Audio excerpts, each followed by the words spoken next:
Olá, eu sou Paulo Vilas Boas, geriatra, docente da disciplina de geriatria do Departamento de Clínica Médica da Faculdade de Medicina de Botucatu. O tema da nossa apresentação hoje é fragilidade. O plano da nossa apresentação: nós vamos falar sobre capacidade funcional, definição e instrumentos de fisiopatologia da fragilidade, alguns aspectos sobre terapia e realizar algumas conclusões. Quando nós estamos falando de indivíduos idosos, um aspecto importante que nós temos que levar em conta no atendimento desses indivíduos é sobre a heterogeneidade do estado de saúde desses indivíduos. Nós temos indivíduos idosos totalmente frágeis, indivíduos idosos totalmente rígidos. E nós temos num espectro muito importante deste campo, desde em relação dos indivíduos rígidos até os indivíduos frágeis, um grande número de indivíduos com diferentes condições do seu estado de saúde. Isso se deve à nossa capacidade funcional. Na nossa vida, desde a infância até o amadurecimento sexual, nós ganhamos capacidade funcional.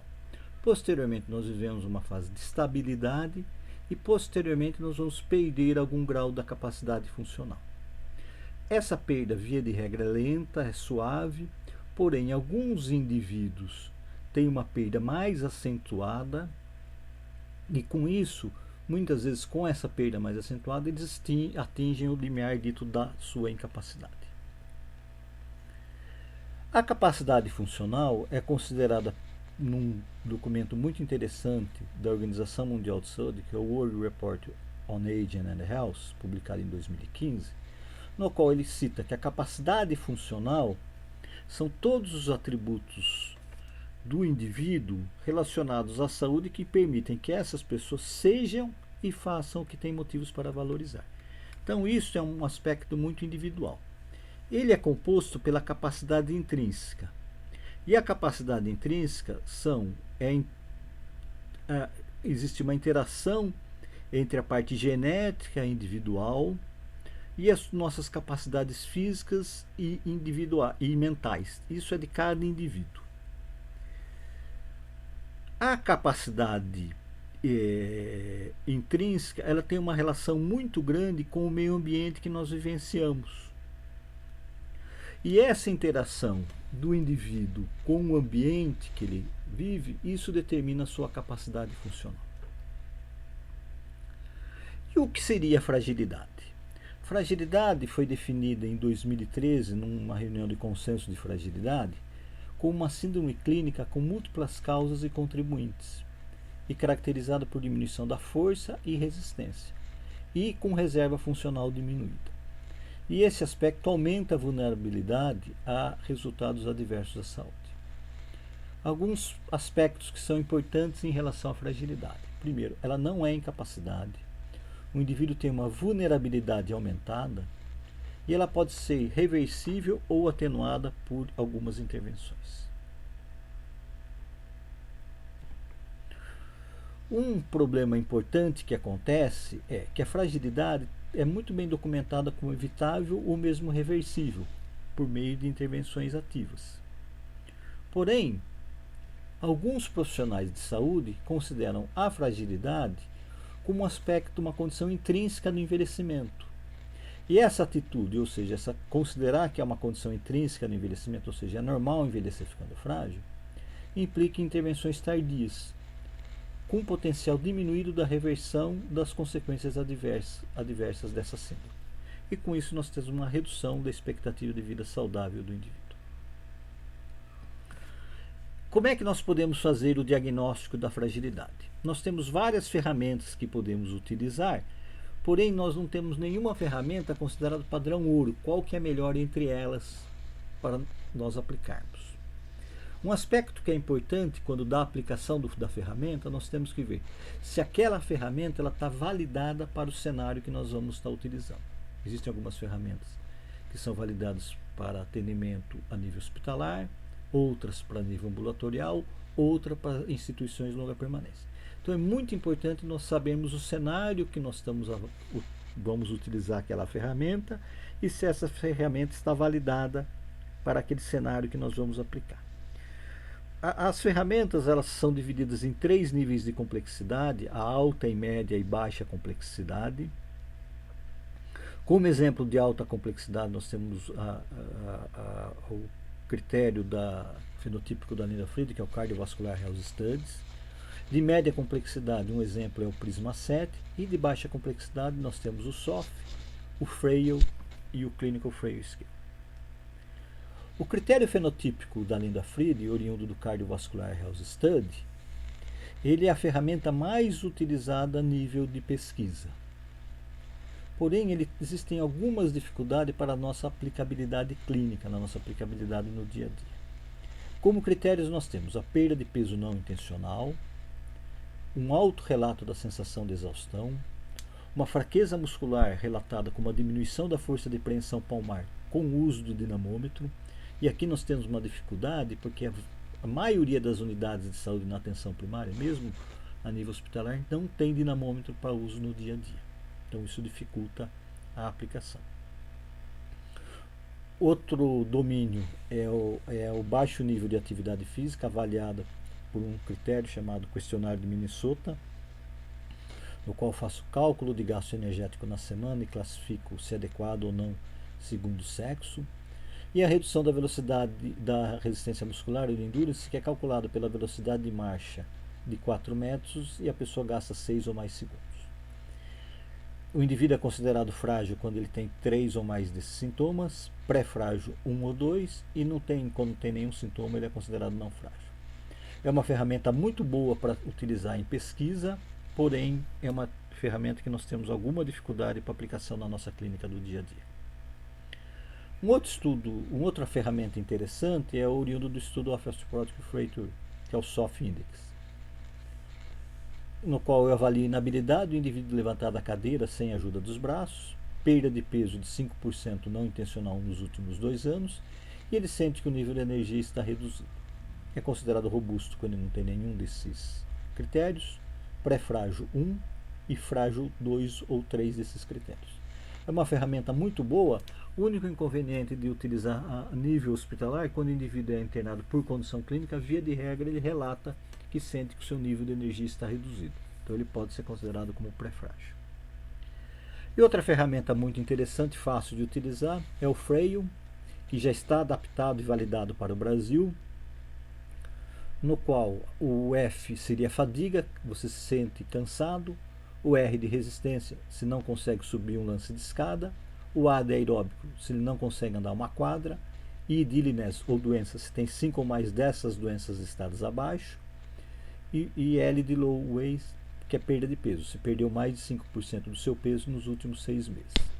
Esse instrumento é um instrumento bem interessante, é uma ferramenta bem interessante que eu posso fazer avaliação retrospectiva nos últimos 15 dias, para saber qual que era o estado deste indivíduo em relação à sua condição de fragilidade 15 dias antes da avaliação. Então, uma boa ferramenta, inclusive, para avaliação de nível hospitalar. Ele é robusto quando não tem nenhum critério, 1 ou 2 ele é pré-frágil, 3 ou mais ele é frágil. E outra ferramenta que está sendo muito utilizada hoje em dia com o advento da Covid é o Clinical Frail Scale, no qual, por uma avaliação visual e com algumas questões que eu posso perguntar do indivíduo, eu classifico ele como desde muito ativo até o indivíduo como doente terminal. Sendo o indivíduo considerado como levemente frágil ou uma fragilidade leve, quando o indivíduo apresenta lentidão evidente e precisam de ajuda para atividades instrumentais de vida diária, mais complexas, como atividades com finanças, transporte, trabalho doméstico, pesado ou mesmo o uso de medicações. Essa é uma ferramenta muito fácil de ser utilizada, também está validada para o Brasil, segundo esse trabalho do Rodrigues.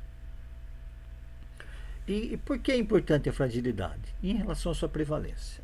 Essa é uma revisão publicada pela Cristina Alonso, do Hospital Universitário de Getafe de Madrid, no qual, segundo uma revisão de literatura, ela observou que 23% dos indivíduos na comunidade eram pré-frágeis e de 4% a 59% eram frágeis. E as associações mais importantes com fragilidade foram as mulheres, pessoas de baixa educação e baixa renda e que tenham comorbidades 5 ou mais. Um aspecto que é importante é que a fragilidade tem a sua prevalência, que aumenta conforme a faixa etária estudada, sendo nos indivíduos de 65 a 69 anos em torno de 15% e de 80 a 84 anos em torno de 22%. Nas instituições de longa permanência, ele observou uma variabilidade muito grande, e essa variabilidade depende muito das condições de internação dos indivíduos nas instituições. Uma característica na Europa é que basicamente as instituições elas internam os indivíduos, elas institucionalizam os indivíduos na dependência do grau de funcionalidade, sendo algumas instituições somente recebem indivíduos totalmente independentes, em outras indivíduos com uma dependência total. Então, com isso, você tem uma diferença importante do grau de fragilidade nas instituições.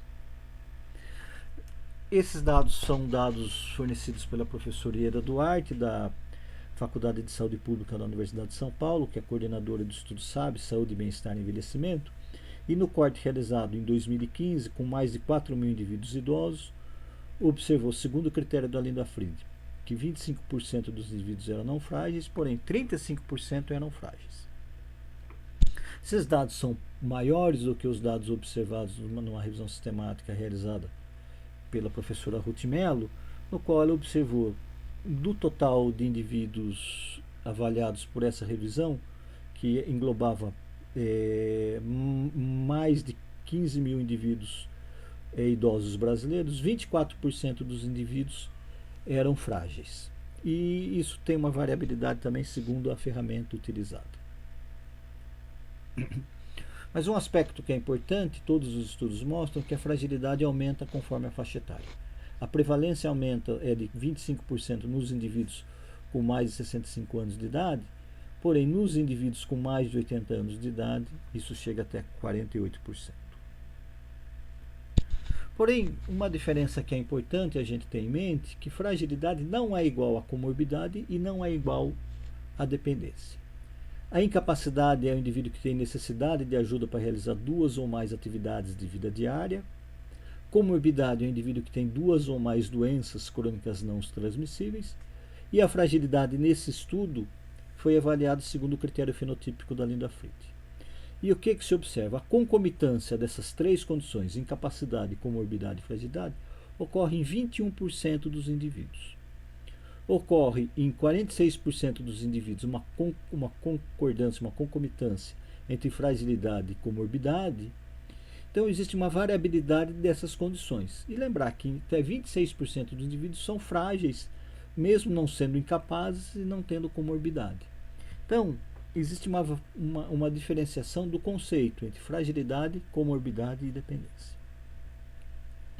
E quais são os desfechos que os indivíduos frágeis apresentam? Essa é uma cascata, dita cascata do declínio funcional, no qual nós temos o indivíduo robusto, que quando ele é cometido por um evento agudo, ele tem a sua perda da sua capacidade funcional, mas ele rapidamente recupera. O indivíduo frágil, ele é submetido a um evento agudo, ele perde sua capacidade funcional, porém ele recupera, mas não recupera com tanta intensidade. E o indivíduo frágil, ele perde de modo intenso sua capacidade funcional e recupera muito pouco. Muitas vezes ele se torna dependente para as suas atividades de vida diária.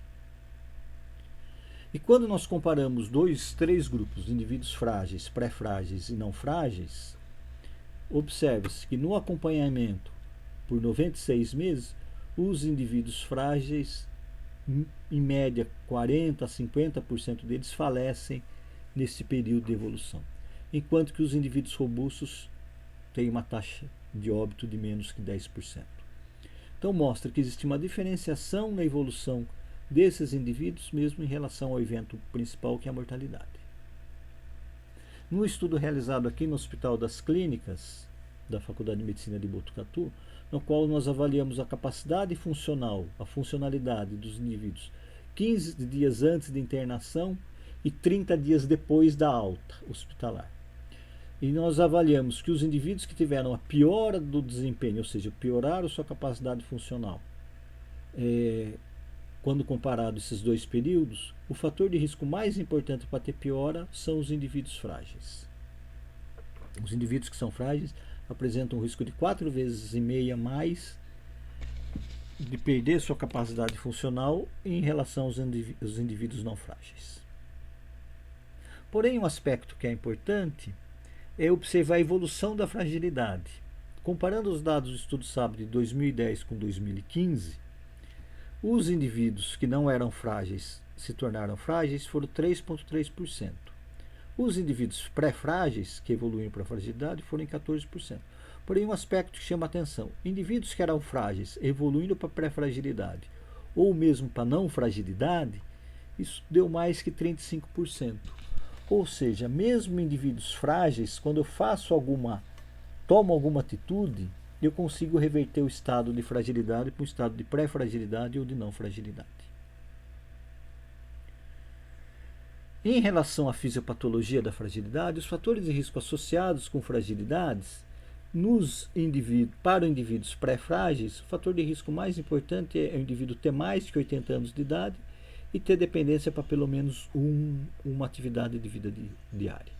E para a fragilidade, os fatores de riscos mais importantes são os indivíduos terem dependência para uma ou mais atividades de vida diária e ter declínio cognitivo. Mas outros fatores associados com fragilidade são a idade mais que 80 anos de idade, o indivíduo ter sido hospitalizado no último ano e ter relato de multimorbidade, aqui considerado como 2 ou mais doenças associadas.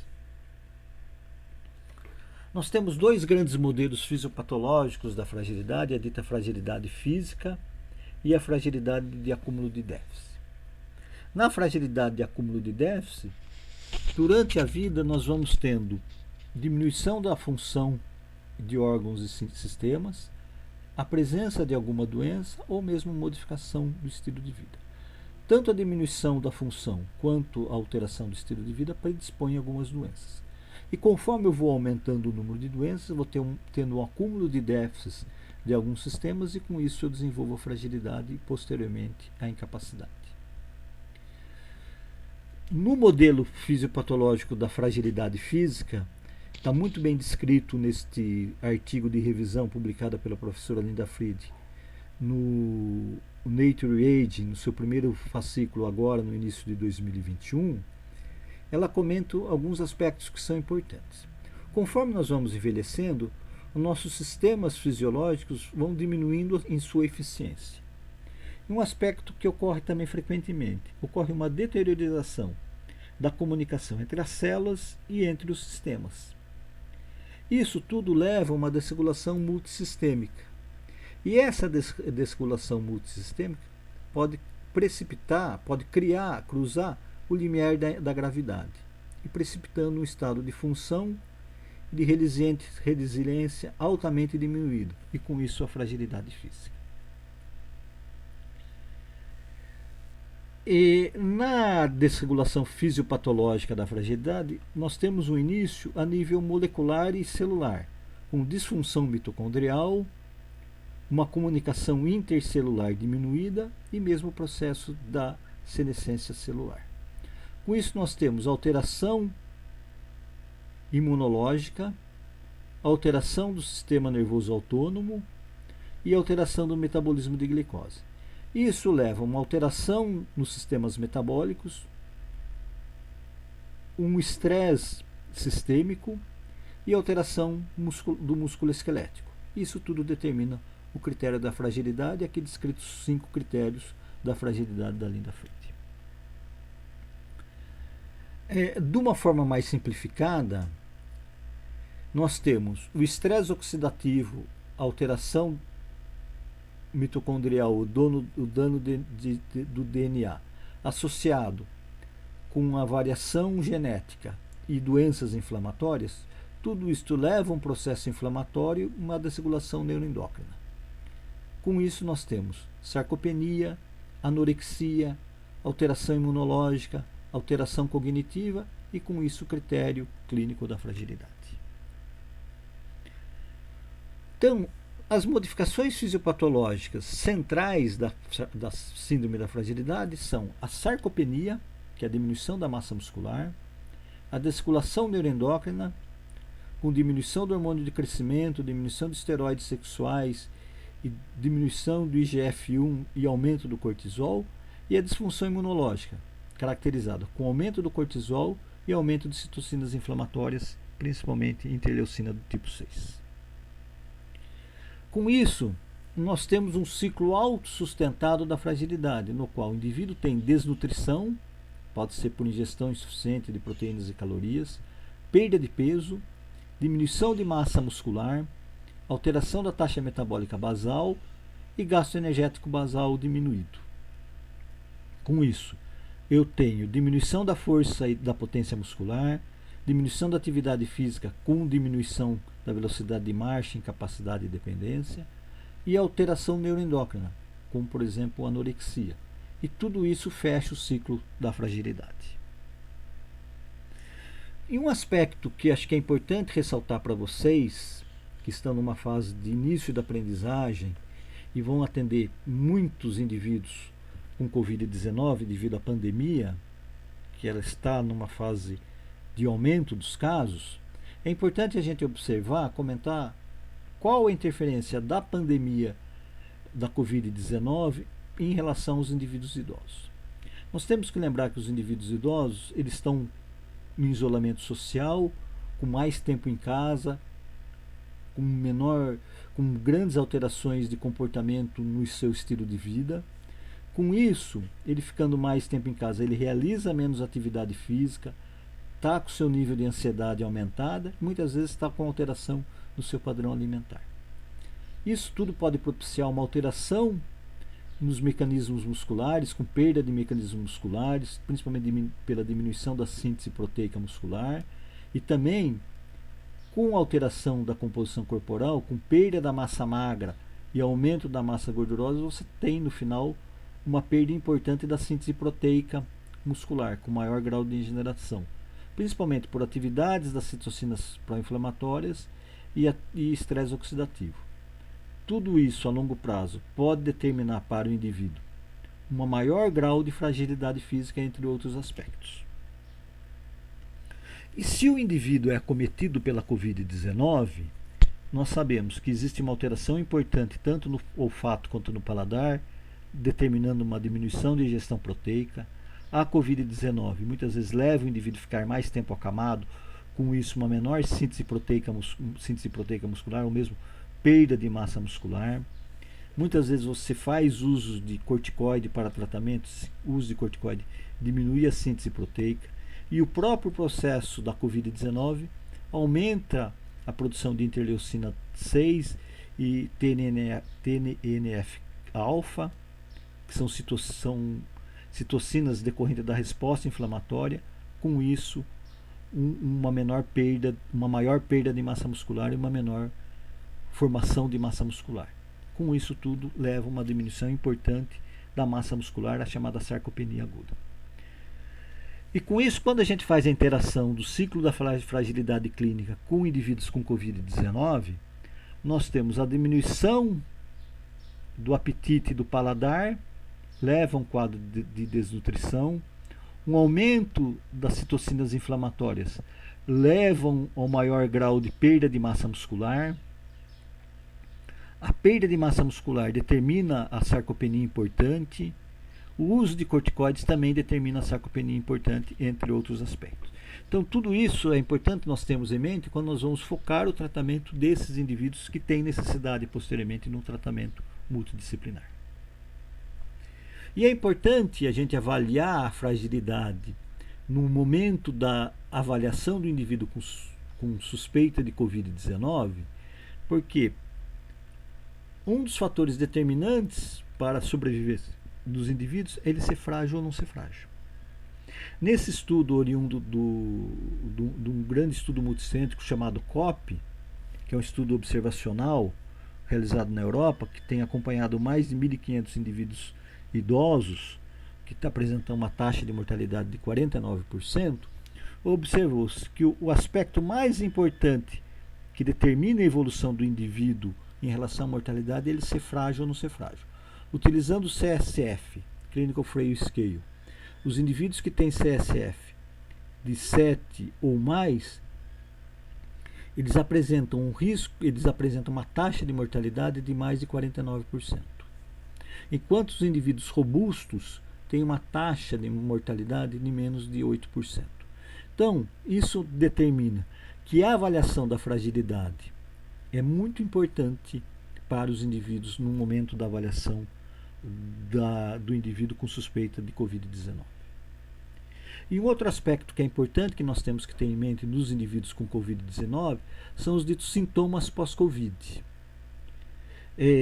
Nesse outro estudo, publicado na metade de julho de 2020, no qual foram avaliados os sintomas dos indivíduos 60 dias após terem quadro de Covid, a faixa etária desse estudo foi de 59 anos, mas com um predomínio muito importante de indivíduos idosos.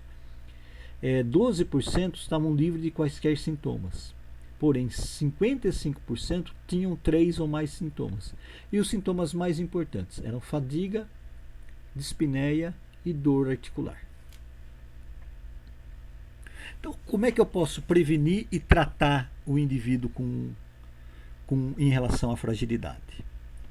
A gente tem que lembrar da heterogeneidade do estado de saúde. Que nem eu comentei anteriormente, nós temos o indivíduo totalmente robusto e os indivíduos totalmente frágeis. Nos indivíduos robustos, nós temos que estabelecer muito bem as metas de cuidado em relação à atividade física, à nutrição e outros aspectos. E no indivíduo frágil também estabelecer as metas de cuidados, mas muitas vezes aqui o menos é mais. Tem que ter uma discussão importante com a família, mesmo principalmente em relação aos cuidados paliativos e posteriormente aos cuidados no final de vida. Mas alguns aspectos da terapia em relação a alguns aspectos gerais. Nós temos que atuar principalmente nessa tríade: sarcopenia, desregulação neuroendócrina e disfunção imunológica. A desregulação neuroendócrina e a disfunção imunológica, ela será atingida basicamente com o controle das doenças de base. Então, para o tratamento da sarcopenia, o aspecto principal é controlar as doenças de base que este indivíduo tem. Então, se ele tem uma insuficiência cardíaca, controlar muito bem a sua insuficiência cardíaca. Se ele tem diabetes, controlar o seu diabetes. Se ele tem alguma doença inflamatória, controlar essa doença inflamatória. Então, o pilar básico do tratamento da sarcopenia é o controle da doença de base. Um outro aspecto que é fundamental: redução da polifarmácia. E outra condição importante que frequentemente se observa nos indivíduos com sarcopenia é a hipovitaminose D. Então, a reposição com vitamina D3 também é importante para esses indivíduos, sendo recomendada uma dosagem em torno de 1.000 unidades ao dia. Em relação à sarcopenia, controlar as condições individuais, modificação do estilo de vida, tratamento da doença de base,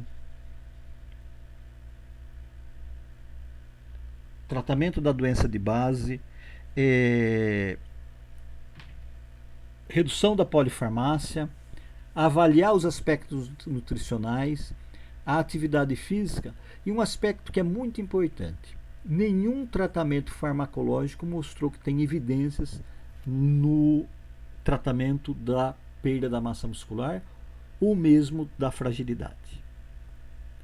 Em relação à nutrição, basicamente, melhorar o suporte nutricional é um pilar fundamental do tratamento da sarcopenia. Então, a suplementação calórica e proteica é importante, com aporte calórico em torno de 30 quilocalorias por quilo por dia, e a suplementação calórico-proteica, em torno de 1,2 a 1,5 gramas de proteína por quilo por dia. De preferência, proteínas com um alto teor biológico. Em relação à atividade física, mostrou-se que a atividade física isoladamente tem benefício, ela consegue reduzir a conversão dos indivíduos não frágeis e pré-frágeis para a fragilidade. E qual tipo de atividade física? Nessa revisão sistemática, nessa Umbrella Review de revisão sistemáticas, ou seja, é uma revisão das revisões sistemáticas, com 58 ensaios clínicos randomizados, com quase 7.000 participantes, mostrou que a intervenção, tanto para indivíduos pré-frágeis quanto frágeis, mostraram benefício: o treinamento de resistência, as tarefas aeróbicas e as tarefas de equilíbrio e flexibilidade. Aparentemente, o que tem melhor benefício é a associação das atividades físicas. Isoladamente, o exercício físico que tem melhor atividade são os treinamentos de resistência. E como eu comentei anteriormente, em relação ao idoso com Covid-19, em relação à terapia, a terapia tem que ser interdisciplinar. Todos os profissionais têm seu campo de atuação. Vou fazer somente um exemplo aqui para a gente observar como é que todos nós podemos atuar. O indivíduo, os profissionais de fisioterapia e educação física podem trabalhar muito bem em relação à inatividade, perda da massa muscular. O farmacêutico profissional da farmácia clínica trabalha muito bem no manejo das medicações nos indivíduos que têm doença crônica. O profissional da nutrição trabalhar em relação à deficiência nutricional. O pessoal da psicologia e da terapia ocupacional, os profissionais da psicologia e terapia ocupacional em relação à atividade física, a gente sabe que esses indivíduos vão ter maior alteração de quadros de ansiedade, de alteração do humor. E os profissionais da enfermagem atuam muito bem no gerenciamento das intervenções em relação à sarcopenia e o cuidado do paciente como um todo. Então, todos os profissionais podem atuar em cada campo do seu conhecimento, mas é muito importante uma atividade interprofissional, ou seja, todos os profissionais estarem conversando conjuntamente em relação ao paciente. Esse é um exemplo do indivíduo com da terapia interprofissional no idoso com Covid-19, mas isso serve para todo idoso com síndrome da fragilidade.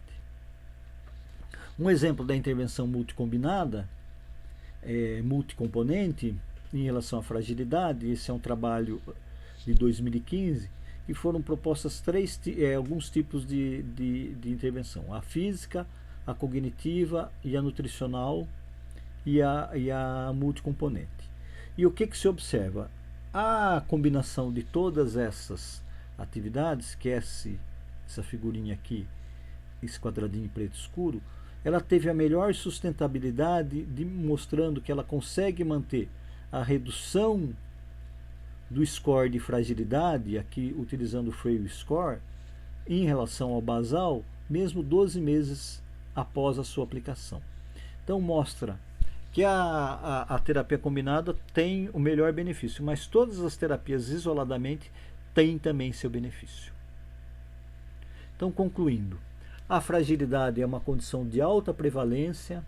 Nós temos vários instrumentos para a sua avaliação, podemos utilizar o que nós tivermos a melhor afinidade, que seja reconhecida, que seja validada para o contexto que eu estou atuando.